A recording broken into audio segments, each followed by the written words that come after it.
आज हम बात करेंगे वैद्युत धारिता। ठीक है, किसी चालक की वैद्युत धारिता क्या होती है और कैसे निकाली जाती है और किन किन बातों पर निर्भर करती है और क्यों इतना इम्पोर्टेंट है ये टॉपिक, इसकी बात हम डिस्कस करेंगे। ठीक है, इन सारे टॉपिक को पढ़ने से पहले पहले हमें दो बातें सीख लेनी है। सबसे पहले होता है अनुक्रमानुपात। जैसे हम बोलें ए अनुक्रमानुपाती है बी, तो इसका मतलब क्या हुआ, अगर हम बी के मान को बढ़ाएंगे तो ए का मान भी क्या हो जाएगा, बढ़ता हो जाएगा।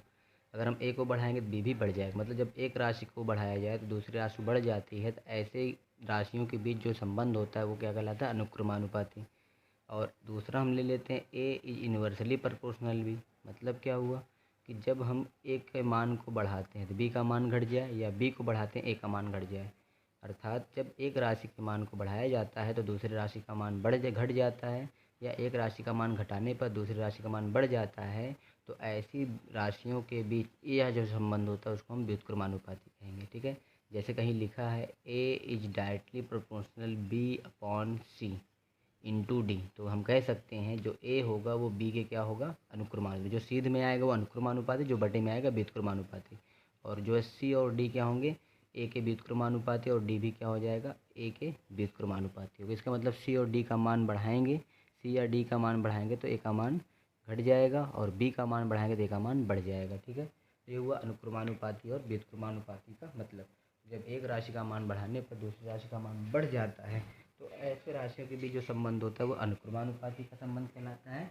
और जब राशि का मान बढ़ाने पर दूसरी राशि का मान घट जाए तो ऐसे संबंध को व्युत्क्रमानुपाती कहते हैं। ठीक है, अब हम थोड़ा और बात कर लें। जैसे हमने इसके पहले चैप्टर में, पिछले क्लास में हमने लास्ट चैप्टर में डिस्कस किया था कि जब हमारे पास क्या होते हैं, दो आवेशित चालक मतलब कि चादर होती है, प्लेटें होती हैं। एक पर क्या होता है प्लस क्यू कूलाम का आवेश है, और दूसरे के पर क्या है माइनस क्यू कूलाम का आवेश क्या है, समान रूप से वितरित है, आवेशित चादर है। तो उनके चादर के प्लेटों के बीच जो वैद्युत क्षेत्र होता है, जो प्लेटों के बीच वैद्युत क्षेत्र होता है वो होता है sigma divide by epsilon not. जहाँ सिग्मा क्या है, सिग्मा को हम पृष्ठीय आवेश घनत्व कहते हैं। क्या बोलते हैं हम सिग्मा को, पृष्ठीय आवेश घनत्व कहा जाता है।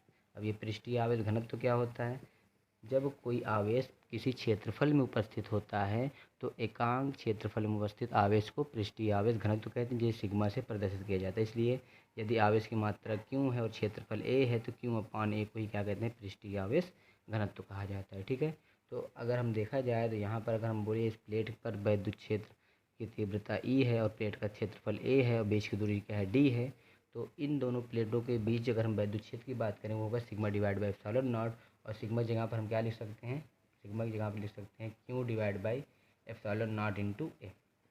अर्थात ये हो गया कि जब हमारे पास दो चादर की प्लेटें होती हैं आवेशित, उनके बीच जो वैद्युत क्षेत्र का मान होता है वो होता है Q divide by epsilon naught into A. ठीक है, तो धारिता को हम इसी टॉपिक से रिलेट करके पढ़ेंगे। ठीक है, तो हमें ज़्यादा समझ में आएगा। ठीक है, तो जैसे अगर हम देखा जाए प्लेटों के बीच वैद्युत क्षेत्र आ गया, तो जैसे हम जानते हैं प्लेटों के बीच वैद्युत क्षेत्र आता है तो वैसे ही प्लेटों के बीच विभवांतर क्या हो गया। इसलिए यदि प्लेटों के बीच, इसलिए यदि प्लेटों के बीच, ठीक है, यदि प्लेटों के बीच विभवांतर जो है, यदि प्लेटों के बीच विभवांतर v है तो हम जानते हैं, कहाँ से हम जानते हैं, हम ये पढ़ रखा है कि जो ईच को होता है वो v अपॉन डी के बराबर होता है। मतलब वैद्युत क्षेत्र और विभव पूर्णता में संबंध से हमने यह बता सकते हैं कि ईच इक्वल टू क्या होता है, v अपॉन डी। ठीक है, मतलब वैद्युत क्षेत्र विभवांतर बटे दूरी के अनुपात के बराबर होता है। इसलिए यदि प्लेटों के बीच विभवांतर क्या है, v है, तो हम लिख सकते हैं each equal to v upon D. v क्या है विभवांतर, डी क्या है प्लेटों के बीच की दूरी। इसलिए अगर प्लेटों के बीच विभवांतर भी है तो v इक्वल टू क्या लिख सकते हैं, हम ई इंटू डी, इसका मल्टीप्लाई हो जाएगा। और यहाँ से v इक्वल टू लिख सकते हैं, ई की वैल्यू हमने निकाला कितना, Q divide by epsilon naught into A into D. तो यहाँ से ओवरऑल आपने पता कर लिया प्लेटों के बीच जो विभवांतर आया था, प्लेटों के बीच हमने जो विभवांतर निकाला वो विभवांतर v बराबर कितना आ गया, वो आया Q into D divide by epsilon naught into A.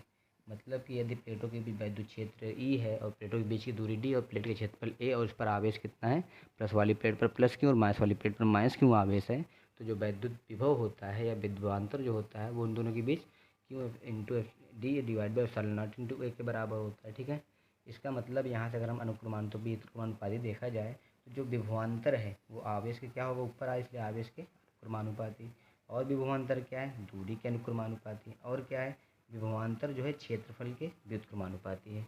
मतलब ये हुआ कि अगर हम विभवांतर का मान बढ़ाएंगे तो आवेश का मान क्या हो जाएगा, बढ़ जाएगा। मतलब कि अगर हम क्या करते हैं, क्योंकि देखो बी क्या है, क्योंकि उनको मतलब आवेश का मान बढ़ाने पर विभवांतर बढ़ जाएगा, दूरी बढ़ाने पर क्या होगा, विभवांतर बढ़ जाएगा, और क्षेत्रफल बढ़ाने पर विभवांतर घट जाएगा।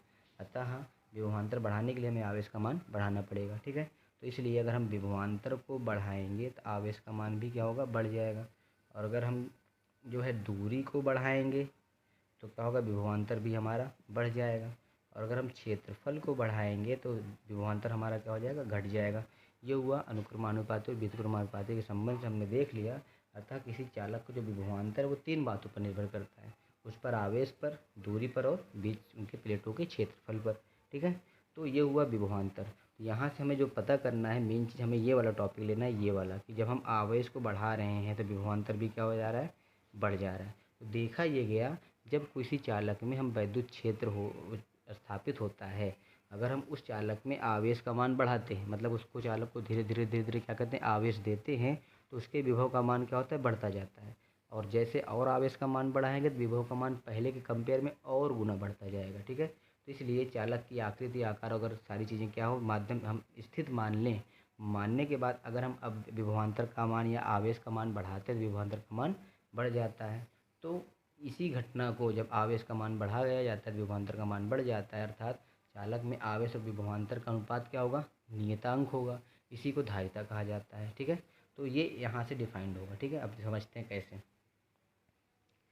तो देखा ये गया कि जब भी किसी चालक में हम क्या करते हैं, विभवांतर, जब हमने अभी देखा विभवांतर बढ़ाने पर मतलब आवेश का मान बढ़ाने पर विभवांतर बढ़ जाता है। इसको उल्टा भी बोल सकते हैं कि जब किसी चालक में आवेश क्यों है और विभवांतर भी है तो आवेश क्या होगा, विभवांतर के अनुक्रमानुपाती होगा। इसका मतलब चालक में अगर हम विभवांतर का मान बढ़ाएंगे तो आवेश का मान भी क्या होगा, बढ़ जाएगा।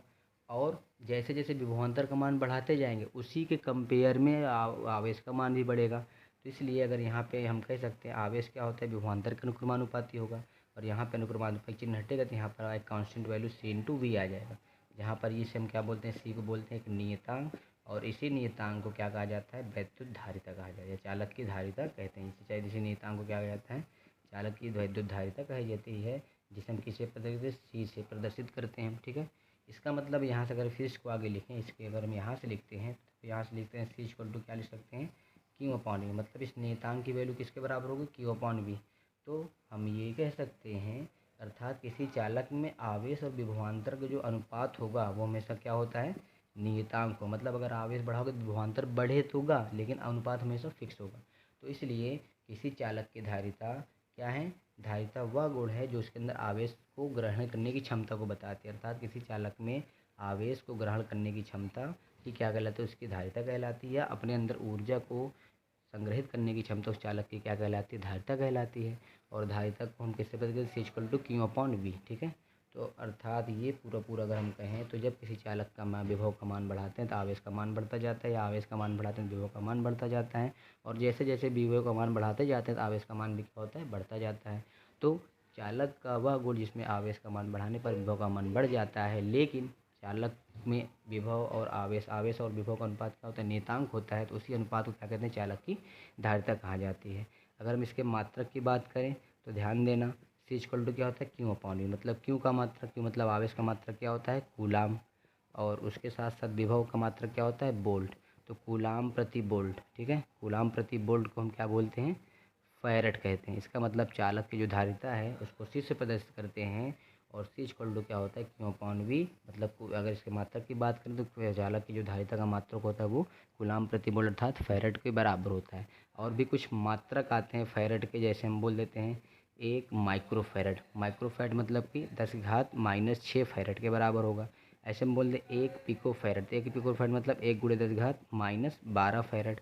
और एक होता है एक नैनोमीटर। ठीक है, नैनो फैरेड, एक नैनो फैरेड किसके बराबर होगा, 1 × 10⁻⁹ फैरेड के बराबर होगा। ठीक है, तो अब इसके अगर हम बीमा की बात कर लें कि अगर ये चालक की जो धारिता है इसकी बीमा की बात कर लें, ये बीमा क्या होगा, तो ध्यान देना, आवेश की बीमा क्या होती है, तो इसलिए आवेश की बीमा हो जाएगी आपकी A/T। ठीक है, और उसके बाद विभवांतर, जैसे विभवांतर की बीमा निकालें तो V हमारा क्या होता है, W/Q। V मतलब कि कार का बीमा क्या होती है, mL²T⁻⁻²। और क्यों कितना होता है हमारा, क्यों होता है A/T के बराबर। इसलिए विभवांतर की बीमा हो जाएगी mL²T⁻⁻²।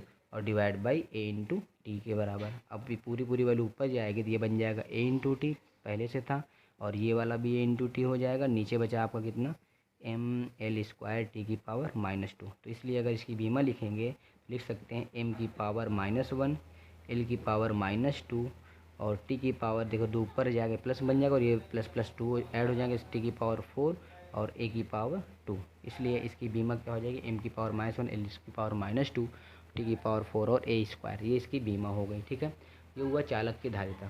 ये बात समझ यहाँ तक। अब हम कुछ क्वेश्चन की बात कर लेते हैं, इतने में हम क्वेश्चन की बात कर लेते हैं। जैसे ध्यान दें, जैसे क्वेश्चन हुआ कि एक चालक को हमने क्या किया, हम एक चालक को हमने 50 कूलाम आवेश दिया। कितना दिया, 50 कूलाम आवेश। और 50 कूलाम आवेश देने से चालक में जो विभवांतर उत्पन्न हुआ वो हुआ 10 वोल्ट का। 10 वोल्ट का विभवांतर स्थापित हो जाता है। तो चालक की धारिता बताइए। तो हमें क्या बताना है, तो चालक की हमें धारिता बताना है। ठीक है, चालक की धारिता ज्ञात कीजिए। तो इसलिए ध्यान देना, क्यों पता है, वी पता था, जानते हैं हम क्या इक्वल टू क्या होता है, क्यू अपॉन वी। क्यू कितना दिया है 50 कूलाम, वी कितना दिया है 10 वोल्ट। जब सॉल्व करेंगे तो इक्वल टू कितना हो जाएगा आपका 10 × 50 मतलब 5, और आवेश का इसका मात्रा क्या होता है फैरेड। इसलिए जो चालक की धारिता है वो कितनी आएगी 5 फैरेड। ऐसे ही दूसरा क्वेश्चन ले लेते हैं। अब इसके उल्टा क्वेश्चन ले लेते हैं कि मान लेते हैं हमने क्या किया, किसी चालक को हमने जो है 1000 वोल्ट तक, किसी चालक को 1000 वोल्ट तक हमने आवेशित किया। तो आवेशित करने से जो चालक की धारिता हो, 1 वोल्ट तक आवेशित किया, और यदि चालक की धारिता कितनी हो, और यदि चालक की धारिता आपकी 2 माइक्रोफैरड है। ठीक है, तो बताइए इतने वोल्ट तक आवेशित करने में चालक पर उत्पन्न आवेश, मतलब कि चालक में संचित आवेश, चालक में कितना आवेश संचित होगा, चालक में संचित आवेश बताइए। कि अगर हम इतने वोल्ट तक 2 माइक्रोफैरड धारिता वाले आवेश को, चालक को आवेशित करते हैं, तो बताइए कितना आवेश संचित होगा, या संचित आवेश की गणना कीजिए। मतलब कि आपको क्यों बताना है, ध्यान देना। फार्मूला क्या होता है, C equal to Q upon V. C कितना दिया आपको 2 माइक्रोफैरड मतलब 2 × 10⁻⁻⁶। क्यों हमें पता करना, और वी कितना दिया है 1000 वोल्ट। क्रॉस मल्टीप्लिकेशन करेंगे तो हो जाएगा ये आपका 2 × 10⁻⁻6 इंटू 1000। अब सॉल्व करेंगे बन जाएगा 2000 इंटू 10⁻⁻6। जब इसको हम पूरा कैलकुलेशन करेंगे तो क्यू इक्वल टू आ जाएगा आपका 2 × 10⁻³ कूलाम। मतलब कि अगर हम चाहे एक चालक जिसकी धारिता 2 माइक्रोफैरड है 1000 वोल्ट तक आवेशित करते हैं, तो 2 × 10⁻³ कूलाम का आवेश संचित होगा। ठीक है, लेकिन एक बात ये समझ में लेनी है हमें कि हम किसी चालक में कितने विभव तक या कितने आवेश उसमें संचित कर सकते हैं। तो एक आता है यहाँ पर वर्ड जिसको हम बोलते हैं वैद्युत विसर्जन। वैद्युत विसर्जन मतलब कि जब हम आवेश का मान बढ़ाते जाते हैं तो एक कंडीशन आती है जिससे आवेश जो है वायुमंडल में विसर्जित होने लगते हैं और ये रोधन क्या होता है, टूट जाता है। इसलिए हम किसी भी चालक में जो विभव का मान होगा या वैद्युत क्षेत्र की तीव्रता कितनी हो सकती है, 3 × 10⁶ वोल्ट प्रति मीटर तक ही क्या हो, अगर हो तो ही हम इसमें आवेश का मान बढ़ा सकते हैं। अगर इससे ज़्यादा हो तो आवेश का क्या हो जाएगा, आवेश का विद्युत विसर्जन हो जाएगा, जिससे फिर आवेश वायु में चले जाएंगे। इसलिए किसी चालक की जो धारिता होगी वो तब तक बढ़ाई जा सकती है जब तक उसके चालक के प्लेटों के बीच वैद्युत क्षेत्र 3 × 10⁻⁶ वोल्ट प्रति मीटर ना हो जाए। ठीक है, और उसके बाद ये हुआ हमारे चालक की धारिता। ठीक है, ऐसे ही एक आध दो क्वेश्चन और अगर हम देखें, ठीक है, जैसे कुछ क्वेश्चन आते हैं, ये हुआ वैद्युत धारिता और इसका फार्मूला और ये सारी चीज़ें। ठीक है।